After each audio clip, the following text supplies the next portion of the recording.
Welcome to the Leadership Spark podcast, where we equip you to be the great leader your people deserve. This is Corey, and today I want to lean into a touchy subject.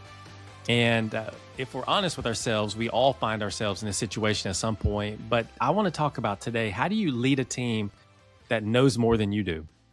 I know I've been in situations where I was leading a team of people, and they absolutely knew more than I did about that domain or about that function. I can give you numerous examples of that as I've grown in my career of being in a situation where the team knew more than I did, and I was responsible for leading the team. And so we can find ourselves in a situation where we get promoted or we get hired somewhere else, and now we're managing people who've been doing the job a lot longer than we have, or they've been doing the job in that specific domain a lot longer than we have been working in that domain. They know systems, they know shortcuts, they know customers with quirks, they know all these different things that we don't know because either we're new or we were not experienced in that particular area. And there could be a voice in the back of our heads as a leader that says, they know you don't belong here. They know you don't know the things that they know, and they know that you don't belong here. And I want to tell you that that voice in your head that says that is not the truth. That is a lie. And the way you respond to that is going to set the pace for everything. The way you respond whenever you know that your team knows more than you do is really what matters a lot. And so there are a couple of ways that leaders usually mess this up whenever they find themselves in this situation. One is that they overcorrect by pretending to know more than you do. So leaders can do that. They can pretend to know more than you do. And I can tell you this, an experienced team will see right through that. They will see through it immediately. And they will recognize that you are posing, that you are pretending. And it can destroy your credibility faster than almost anything whenever you do that. But I've seen leaders do that. The second thing is they undercorrect by over deferring. You find yourself in a situation where you're constantly asking the team what to do, and you're never making the decision. You're never making the call.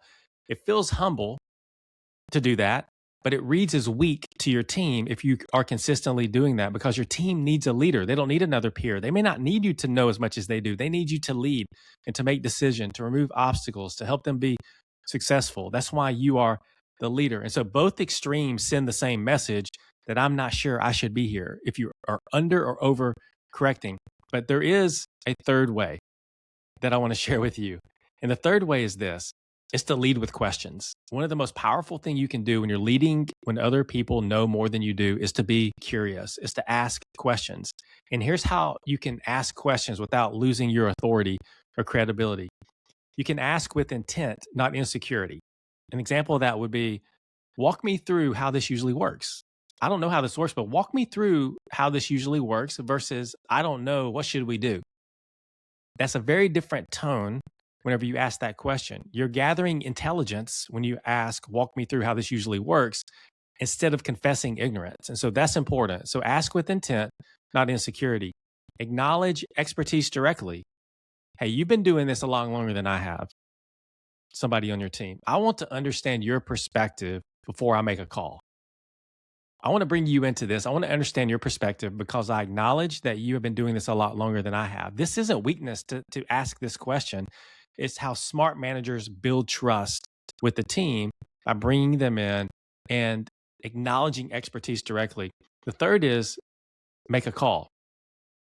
Ask, listen, then decide. Ask, listen, then decide. Don't crowdsource every decision. That's not leadership. Don't do that. Collect the expertise of people on your team, apply your judgment, and make the decision. And people will respect that on your team, regardless if they know more about anything, that the things that you're doing on your team than you do at this particular point. And so you don't have to be the expert of everything. It's impossible. You just need to be the leader. And those are two different jobs. And your job is to lean in and lead. The best leaders are not the ones who know the most. They're not. They're the ones who know how to use what their team knows. They make the decisions. They're able to move their team forward. And I want to encourage you to lean into that and to think about that if you find yourself in a situation where your team knows more than you know.